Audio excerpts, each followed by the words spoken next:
pembelajaran siklus air dan dampak nyala kelompok kami.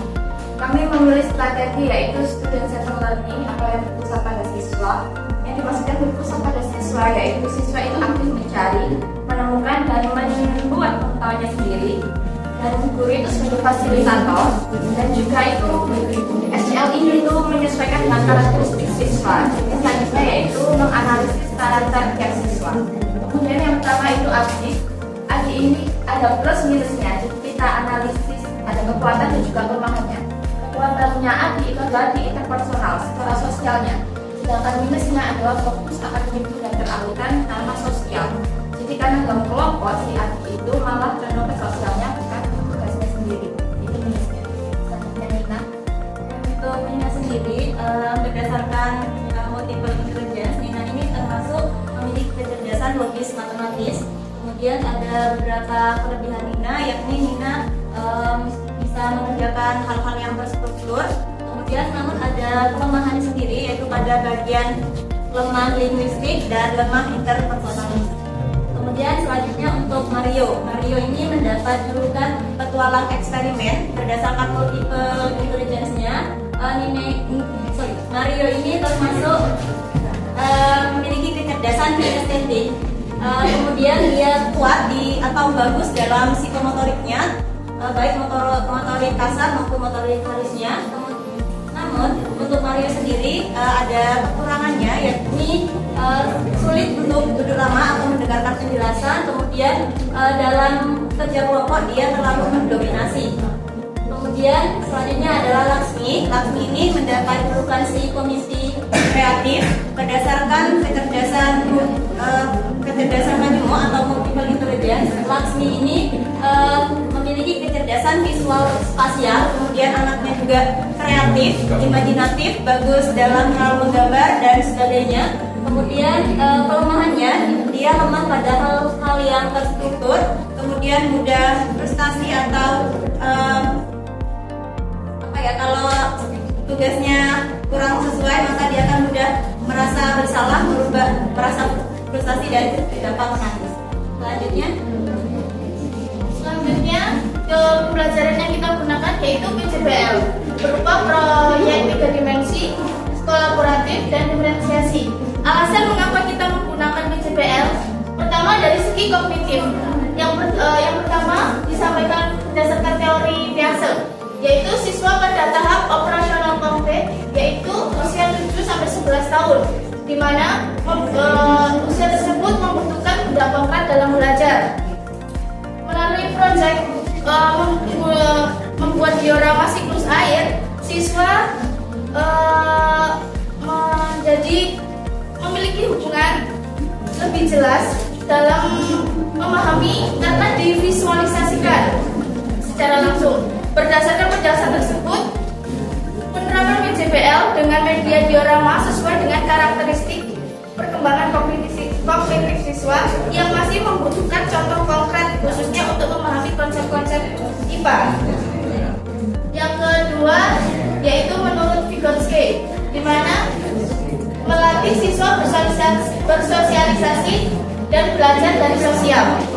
Pada kegiatan PJBL, pembuatan diorama siklus air, siswa akan bekerja secara kelompok, sehingga memungkinkan terjadinya interaksi antar kelompok. Peran guru di sini adalah memberikan hubungan awal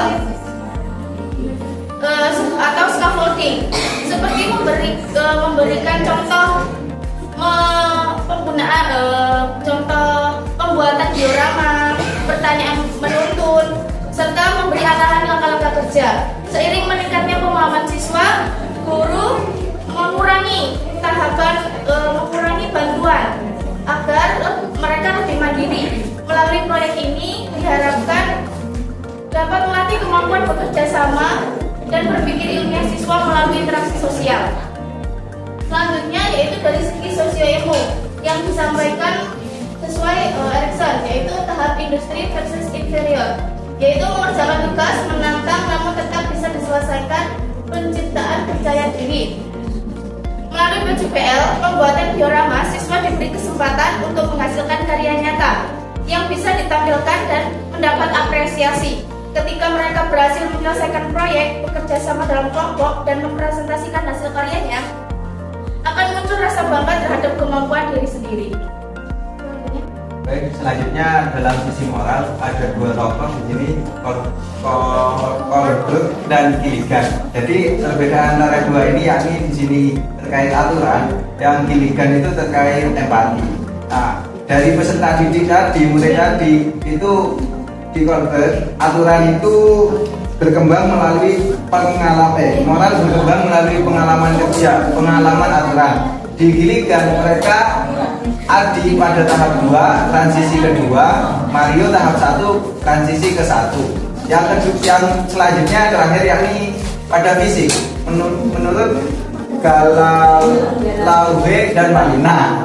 Jadi anak SD tahap motorik spesifik atau kontekstual di sini masih berusia di 7 sampai 12 tahun. Yang kedua, anak cenderung aktif, suka bergerak dan memiliki stamina yang baik. Dan terakhir, butuh kegiatan fisik bervariasi dan teratur. Kenapa kok memakai metode PJBL di sini? Jadi dari berlandasan dua tokoh ini bisa terakomodir melalui metode ini. Nah, dari sini, dari tokoh Kohlberg tadi, yakni aturan kerja dalam proyek PJBL ini dapat mengembangkan moralnya.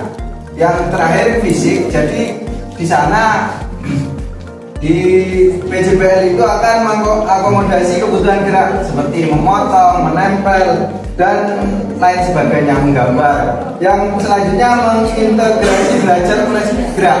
Jadi peserta didik di sana akan belajar sambil bergerak.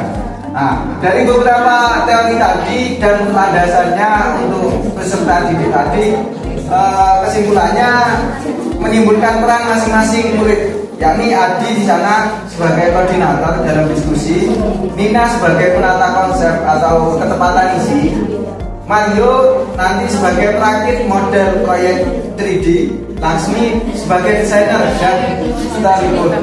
Jadi semua murid tadi bisa melaksanakan tugasnya dengan maksimal sesuai kemampuannya. Ya, jadi kesimpulannya dari kenapa kita mengambil PJBL, kami mengambil PJBL adalah bukan hanya memfasilitasi kemampuan plusnya masing-masing, tapi juga minusnya. Misalkan Adi dapat internasional tapi kurang di tugasnya, jadi sudah diberikan tugas yang terstruktur ini. Kemudian Nina yang lolos tapi kurang bergaul, PJBL ini di kelompok agar bisa bergaul. Jadi seperti itu kesimpulannya. Mungkin sekian dari kelompok kami. Ada pertanyaan dari teman-teman? Kami akan menjawab pertanyaan dari kelompok 1. Apakah setiap anak memiliki terapi perkembangan yang berbeda? Jawabannya iya dan tidak. Jawabannya lebih spesifik tidak. Karena misalkan Piase ini berdasarkan umur 7 sampai 11 tahun. Walaupun Nina ini condong ke Piase secara kognitif, tapi kita melihat umur mereka yang kelas 4 SD, Adi, Nina, Mario, dan Laksmi itu sama-sama di tahap yang sama, walaupun keunggulannya ada di Nina seperti itu. Jadi kami menganalisis semua. Jadi biasa ini bukan hanya khusus untuk Nina, kemudian juga ini untuk Adi, tapi mereka semuanya teori ini itu berada pada satu anak. Kita itu coba